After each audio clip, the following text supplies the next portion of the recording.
चलो नमस्कार प्यारे विद्यार्थियों और प्यारे साथियों, काफी समय बाद अपन वापस वीडियो लेके आए। तो आज अपन अध्ययन करेंगे हिंदी भाषा के स्वर। स्वर क्या होते हैं, किसी भी भाषा में स्वरों का क्या महत्व होता है और स्वरों की सहायता से ही व्यंजनों का उच्चारण होता है, क्योंकि स्वर है तो ही व्यंजनों का महत्व है। तो आज अपन हिंदी भाषा में जो स्वर हैं उनका अध्ययन करेंगे, यानी उच्चारण स्थान उनका कहाँ से है और क्या है। देखो, पहले तो स्वर की परिभाषा है।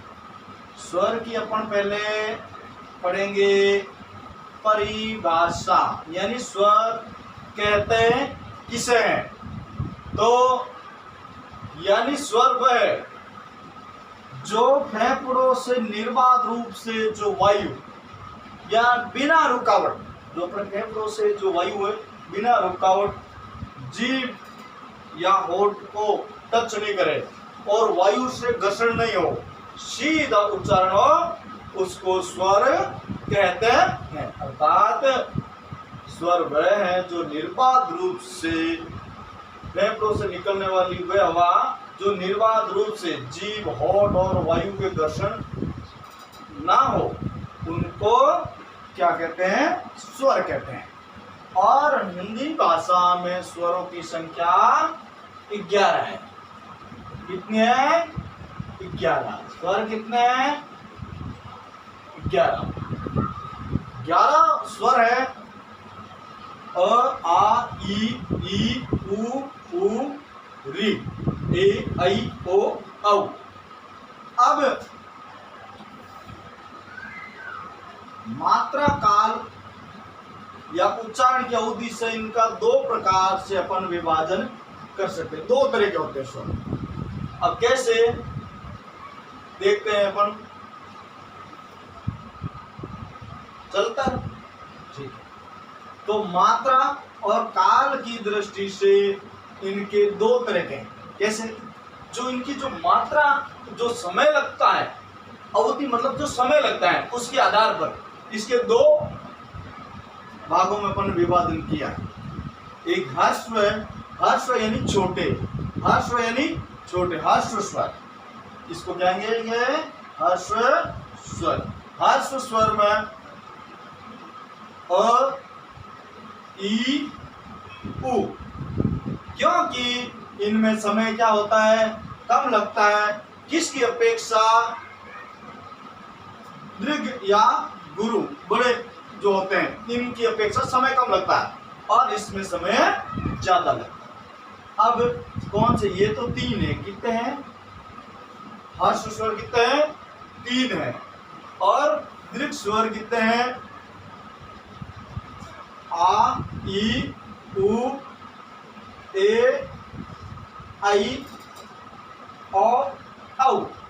यानी इनमें समय क्या होता है, ज्यादा लगता है। इसकी अपेक्षा ह्रस्व स्वरों की अपेक्षा दीर्घ या गुरु में समय ज्यादा लगता है। अब इनका जो उच्चारण स्थान है, जो अपन क्या करेंगे, उच्चारण स्थान। उच्चारण कहां से होता है? अब देखो, मुंह और नाक दोनों से उच्चारण होता है, उनको कहते हैं अनुनासिक। क्या कहते हैं उनको? अनुनासिक। कैसे? जैसे अ, आ, ये मैंने बोला अ और आ, ये है जो कि मुंह और नाक दोनों से, नासिका से भी उच्चारण हो रहा है और मुंह से भी हो रहा है, इसलिए उसको अनुनासिक कहते हैं। जैसे अ, आ, ई, उ। जैसे दो शब्द अपने यहाँ पे लिए अंधेरा, ईंट और ऊंगना, ये शब्द पढ़ने लिए।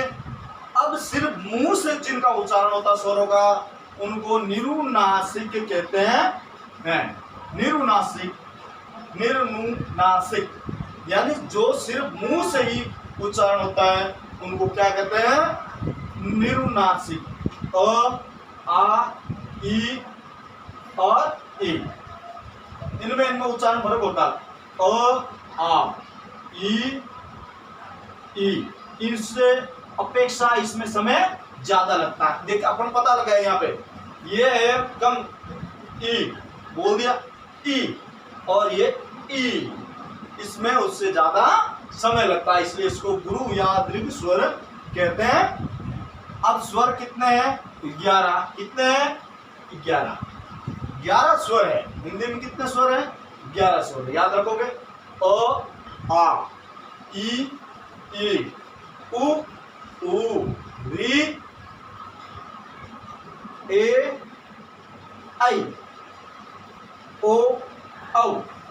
अब आप पूछोगे, आपने हमें ये बता दिए पर हमने तो क्लास में ये भी पढ़ा है, तो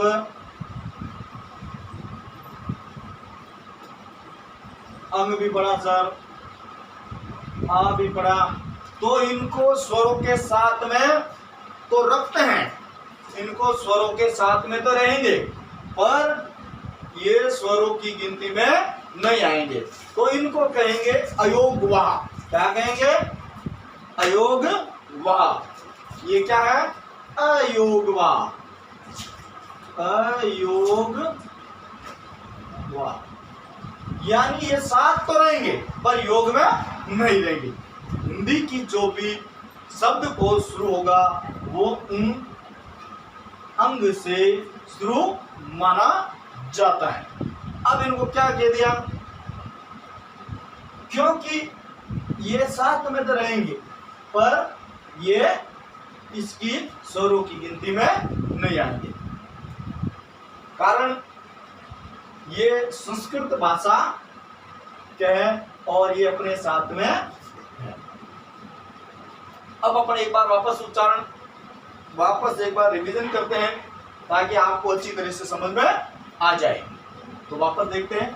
आज अपन अध्ययन में शुरू से किया था हिंदी भाषा। भाषा क्या होती है आपको पता है? ये भाषा धातु से बनी है, यानी बोलने का प्रकट। अब भाषा के कई रूप हैं, एक सांकेतिक भाषा, एक लिखित भाषा, एक मौखिक भाषा। जो प्राचीन काल